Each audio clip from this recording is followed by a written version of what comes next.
Dalam berdagang ada istilah price taker dan price maker. Price taker bukan kita yang menentukan, namun para pemain besar seperti big boy di dunia currency atau para trader besar di dunia komoditi atau tambang mineral lainnya pada indeks bursa komoditas lainnya. Di sisi lain, price maker adalah kita yang menentukan sendiri harga produk kita yang kita buat. Dalam price taker, Indonesia yang memproduksi minyak saja tidak bisa menentukan harga minyak karena yang menentukan pasar atau para pemain dalam tanda petik yang lebih besar dari Indonesia. Bahkan Saudi yang menghasilkan 40% minyak dunia hanya bisa pasrah oleh pasar. Dalam tanda petik, siapa itu pasar? Nanti kita akan bicara di sesi tersendiri. Yang jelas di setiap komoditas, sawit, cengkeh, teh, kopi, semua itu ada pemainnya. Pemainnya lah yang menentukan harga yang diklaim dengan nama pasar. Jadi orang awam hanya mengatakan pasar, padahal ini terencana, terdesain, terstruktur, terkendali. Ada baronnya di masing-masing komoditas, ada rajanya, dan sudah ada berlangsung ratusan tahun sistem ini terjadi. Jadi naif sekali kalau kita berbisnis kita jadi korban harga, padahal kita produsen terbesar. Misalnya di kelapa sawit atau CPO, kita produsen tapi victim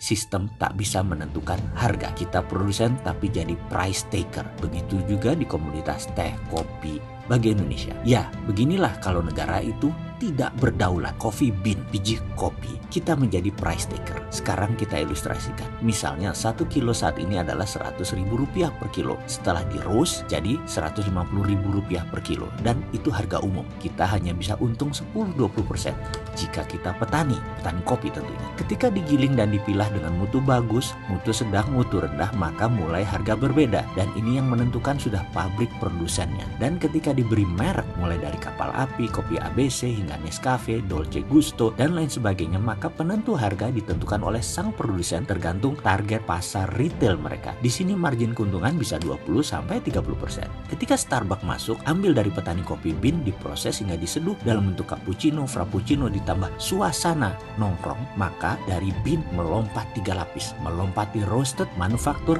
langsung ke pelanggan dan menjadi service. Maka margin keuntungan per kilonya bisa 1000% karena dari Rp100.000 per kilo diproses hingga dijual 15 gram Rp50.000. Catatan, harga cappuccino di Starbucks hanya membutuhkan 35 gram kopi kurang lebihnya, atau 1 kilo bisa buat 30 cup cappuccino. Ini adalah price maker strategi, di mana strategi bisnis tadi menentukan harga premium dari sebuah kopi atau maksimum potensial dari sebuah komoditas kopi. Dari strategi price yang dilakukan Starbucks adalah contoh sempurna. Starbucks contoh sempurna dari strategi bisnis midstream dan hilir high end. Starbucks ini sahamnya salah satu darlingnya Wall Street karena sudah naik 5.000% sejak IPO. Kita bicara lebih dalam lagi ke pelajaran harga. Bisnis kita sekarang apa? Jasa kah? Tangible produk kah? Midstream, main di tengah kah? Downstream, main di hulu kah? Atau main di hilir, di pasar paling bawah? Menarget kelas mana? Kelas atas, kelas tengah, atau kelas bawah? Kelas A, kelas B,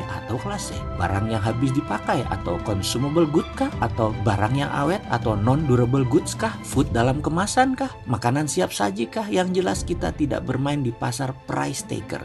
Kita bermain di pasar price maker karena kita akan menentukan strategi price-nya. Bayangkan, dari sekedar diskusi tentang pricing ternyata masih panjang ya. Karena itu saya bertanya mau kemana arah pelajaran video ini sebaiknya. Karena pelajaran tentang pricing ini adalah strategi paling penting dalam dunia retail. Kita